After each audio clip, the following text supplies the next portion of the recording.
Welcome back to Compliance Clips with your co-host Rick Morgan and John Farquhar. Obviously, the quiet one here for sure. And we've got a special guest all the way from the hills of Colorado, believe it or not. Our friend, our guest, Brendan Dawson. So, Brendan, tell the folks about who you are and what really cool tool you've got that we're going to chat about today.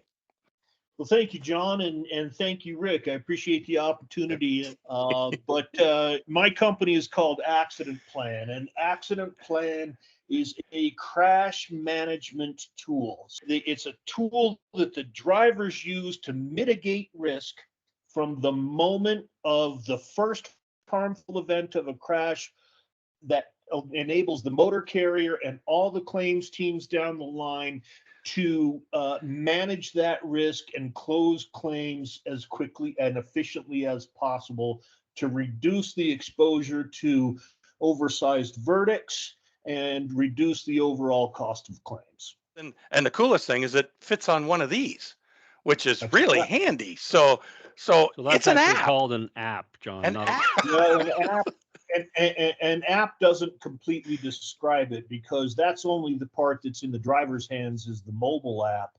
Right. But then what happens is we coach the driver through the accident process step by step, beginning with a severity level assessment. Yep.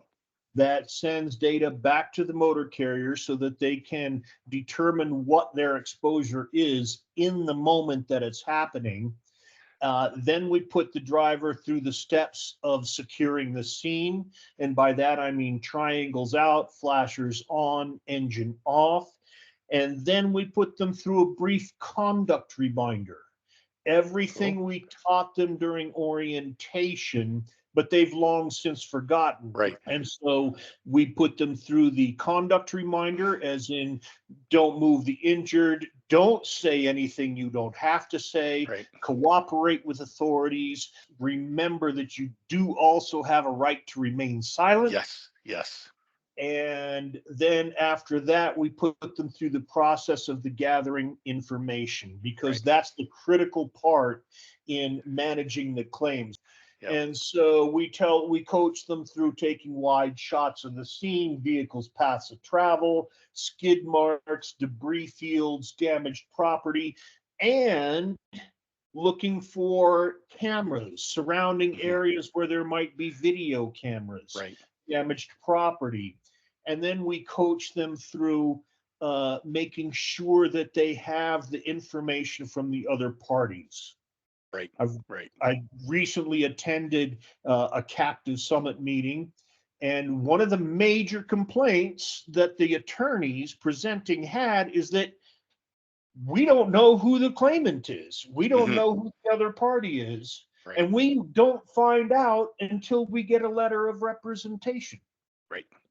And that automatically sets your claim back thousands and thousands and thousands of dollars and several months. Cool. Well, I want to go back to the beginning of implementing this app, because you and I've gone through this numerous times. I've used it in demonstrations and whatnot. So I think one of the key points here that I want to make sure is shared out with everybody. So it's an app, it's on your phone. I've been involved in a crash as a driver. I'm going to activate that app, and now it's going to walk me through this process, which to me is huge and very key because it creates consistency. It doesn't know who you are, and it doesn't care who you are. It's going to walk you through the same consistent approach every time. Unfortunately, I've seen this happen way too many times where I called dispatch, I let them know I've been involved in a crash, and they go, okay, cool, make sure you get some information, I'll talk to you later. Click. And then you're like going, what information? What should I get? Okay, I'll get a couple of pictures here, I'll do this. We don't ask the driver to interpret. Yep. We don't ask the driver to investigate. We only ask them to describe what they see. So the bonus part of this tool as well is that Rick, who's on the dispatch side or safety management side, he's looking at a screen. So as I'm filling in the information in the app, he's refreshing his screen page, and all of a sudden he's getting this data live. all of the data, every input that the driver puts in, and we've got it down to, I believe, 36 inputs from the driver. Every input that they make shoots directly to the network. Every image, every answer to every question, every audio recording, so that in real time you can actually see what's going on. So this gives Rick the ability now, as the safety manager or person in charge at that end of the table, to be able to start to scale up this situation. That's absolutely correct. Absolutely correct. So Rick can take the actions that need to be taken. Yeah. So obviously, if he's talking to the insurance side and they're going, okay, we can get an insurance adjuster on site. Are you able to get us some pictures to see what's going on? Rick could be going, yeah, here you go. Here's the pictures. Here's what we're seeing. Here's information my driver's already spewed us. And that was within the last 3 minutes. Yeah, within moments, not within days or weeks. Cool. And the pictures also help you determine whether or not you need to scramble that team. Right. So that you can see, because if you scramble a team, remember, your costs start going higher and higher. So, like, I'm just the dumb safety manager here between you old pros on this accident management thing here. So I'm just going to ask some really dumb safety manager questions if I can there. Sure, Brendan. please. There's never a dumb question when it comes to transportation. Do you mean to tell me that, that kind of little piece of paper shaped like this that we give all of our drivers, it says, accident report, describe what happened, draw a picture of the scene. That one. Except for that one's still in the bag. You never see it still in the bag unless it's covered in dirt and you can't read it. So are you telling me that we don't, that we have superseded this rather manual and illegible task that we assign most drivers to clicking and entering onto our phone that is automatically uploaded to the mothership where we are situated, and it's going to permit us the opportunity to decide, okay, we've got to let the insurance company know on this one right away, and with a click we can send that across. Am I getting a little bit ahead of you, or is that kind of a rough summary of where we're at? Well, first of all, Rick, let me say, I don't mind if you lie to John Farquhar, but don't lie to me. You're not a dumb safety guy. I knew that when we started the conversation, okay? I'm going to cut that part out and put it at the beginning of the show. Okay. And yes, and this is what you described there is actually the genesis of Accident Plan, because when I was in the safety seat in the mobile television industry and going through risk management review, one of the questions they asked me is, well, what keeps you up at night? What are you worried about? And it scared the daylights out of me. If it's my job to keep the company in a defensible position post-accident, this is something I have no control over. So they gave me a big box of these accident kits. And to answer your question, yes, that's exactly what it does. We're going to shoot that information straight to you so that you can see it. Yep. We can actually include our insurance partner in the notification process when we get notified. There's always been a curtain of opacity between the insured and the insurer. Yep. And I think it serves the detriment of both parties. Right. Well, even if you've got an independent insurance adjuster on board who's managing your stuff, you could even include them in that first notice of loss trail, so that way when you're getting the notice from your driver, your insurance adjuster is also seeing the same thing come through on that dashboard. Well, take the captive example. You've got a captive. It is a closed membership captive. Yep. And it typically has an adjuster team. It typically has a legal team. It typically has all of these resources that should be scrambled simultaneously. So rather than having to distribute the information out piecemeal, you leave the information in one place and let everybody come to it. Right. Right. So once you send out the notification, everybody says, "Oh, severity level 3, Yep. let's Yep. go." Worked with, and I'm looking what's going out there now. One of the things that I'm hearing that extremely beneficial about this particular situation that I haven't heard you guys touch on is we're now working in an era of, as we mentioned at the beginning, of telematics. Mhm. So, we've got telematics data that's coming across our safety manager's desk that says hard stop. Many of us are now moving into the world of AI dash cams, which are presenting us immediately with footage of the crash scene. And as we know, sometimes as a result of that crash scene, we actually now are not able to reach out to that driver because they're incapacitated. Mhm. Mhm.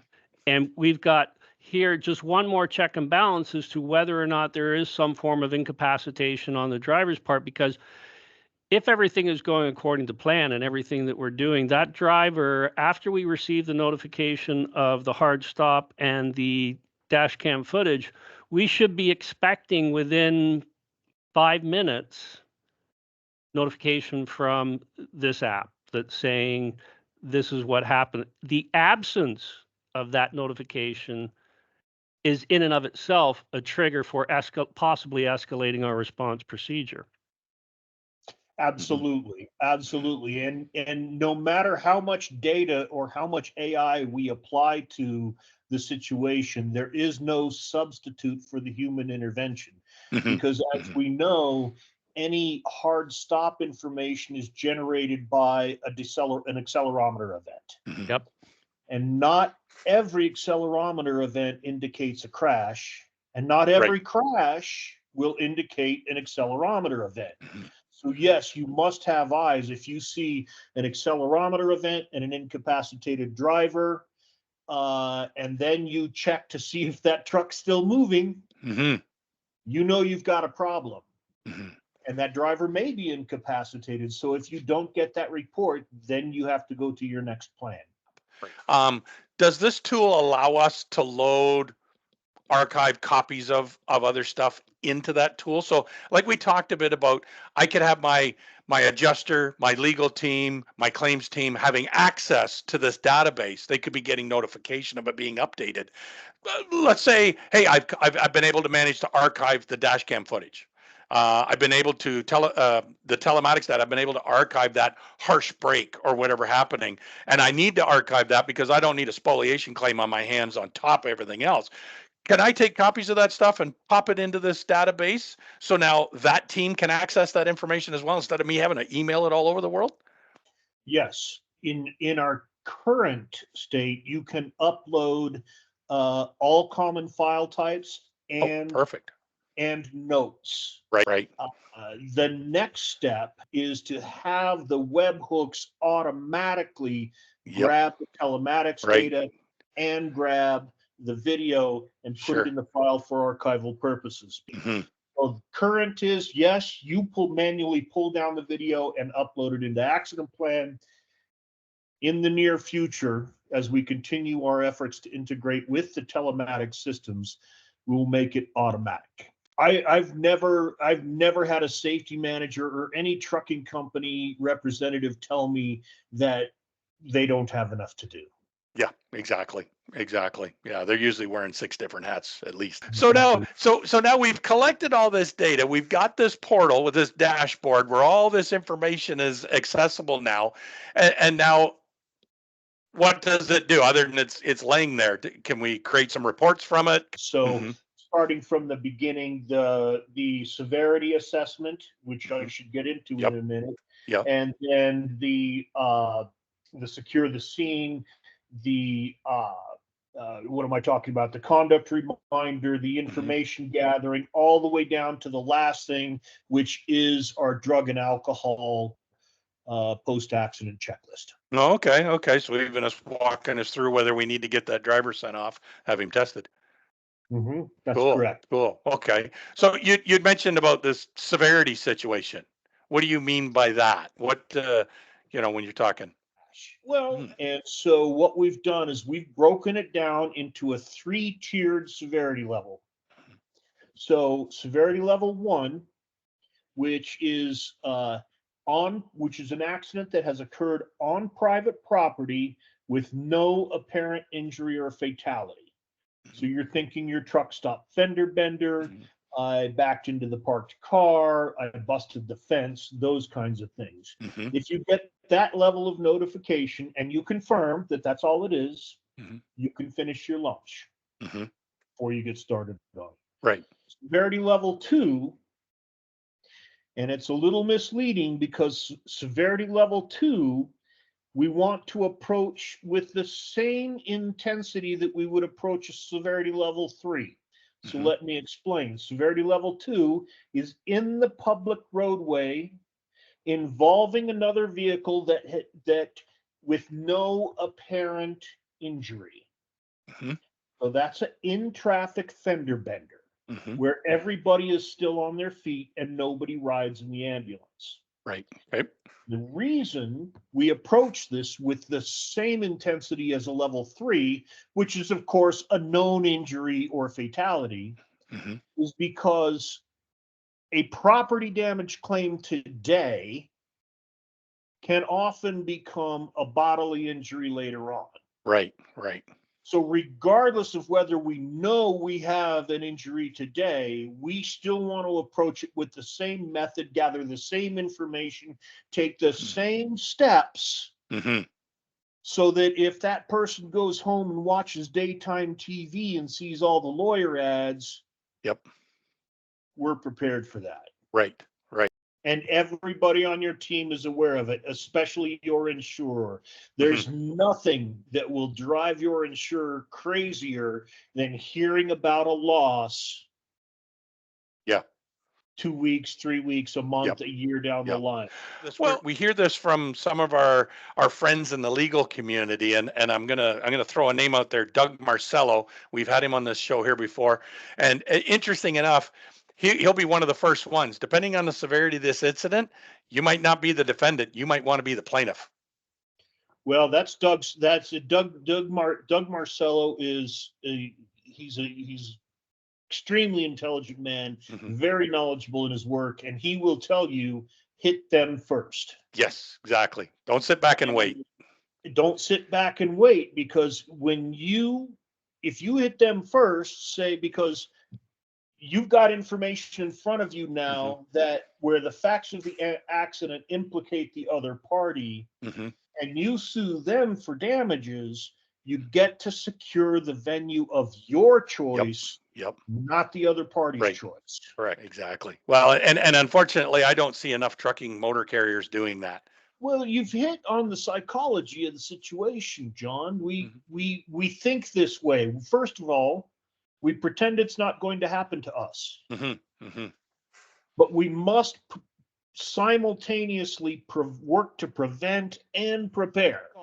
Exactly. And insurance companies will be the first one to tell you that too. For carriers who are based in Ontario, where we have a slightly different basis of liability establishment, this is a foreign mindset, right? Considering automatically suing somebody is not something that is going to happen in a no-fault jurisdiction, because if you have an accident in Ontario between two Ontario vehicles, it's no fault, and your individual companies are going to respond, and that's the end of the day, unless you do get into the billboard lawyer scenario, which, while significantly less common than it is in south of the border, is beginning to creep up. That's still a mindset that I don't think the average safety manager would consider unless they've been educated beyond what goes on in the basic informational sessions. The fact that, hey, a third party hit me and I should sue them, because those two thoughts don't go together if you're an Ontario-based carrier. What you're tapping into there, Rick, is the mindset of that's what insurance is for. Yes. And we don't, the concept is lost on most of our market that we have to manage risk, and transferring risk is only one aspect of managing the risk. Mm-hmm. You have to mitigate it first. Yep. You can't just close your eyes because, oh, that's what I have insurance for. Yeah, yeah. That's not going to work because your insurance company is not being sued. Mm-hmm. You are being You are. sued. Yeah, yeah, exactly. Your insurance company is only there to pay out if they have to. Right. And it's only going to be to a certain amount too. It's your risk. You you have to understand that it is your risk regardless of your insurance. Yep. And they're coming after you. Yep. Yeah, I think unfortunately we have too many motor carriers nowadays that just leave everything to the insurance company to deal with it, and go, well, my insurance company will deal with it. Well, they may not. They're not going to do it without your instruction or without your direction or your involvement. And if you leave it to them, well, they could bundle it. Yeah. And if you have a low liability limit, Yep. it's cheaper for them not to. Exactly. They just pay it out quick. Just pay it off, get it out of the way. Don't want to deal with it. Our worst exposure will be $2 million Canadian. Yeah. And after that, it's your problem. Yep, In exactly. the US, it's only $750. That's right. That's right. Well, that's 2 million Canadian. Yeah. Almost. Yeah. By the time you take gotta have into more exchange, you got to have more than $1 million Canadian to cover the 750 US these days, given the current valuations.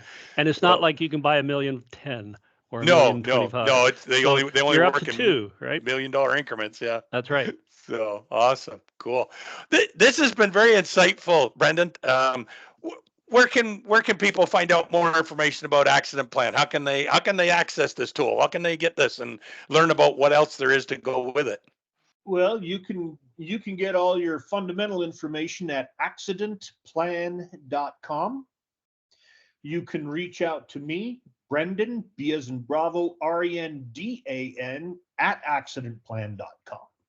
Cool. We're going to make sure both those links are in the description below and share that up. So it's good. And one more plug, a shameless plug that I have to do for Brendan is there's some really cool training videos to walk you through how to use this tool very easily, which can be incorporated into your orientation programs as you have the drivers load this app on their devices. So. Oh yeah, I didn't even get to mention we have our own animated truck driver cartoon character.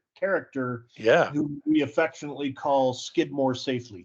Awesome. Well, thanks very much, Brendan. Appreciate it. This is going to blend well in with our telematics series that we've been putting together here, because this is just another telematics device that can help capture a lot of information in the event of a crash. So. Compliance Clips is a joint production of Summit Risk Solutions and Links Consulting. Thanks so much for being with us today. We really appreciate it, and we look forward to seeing you in our next release. Take care.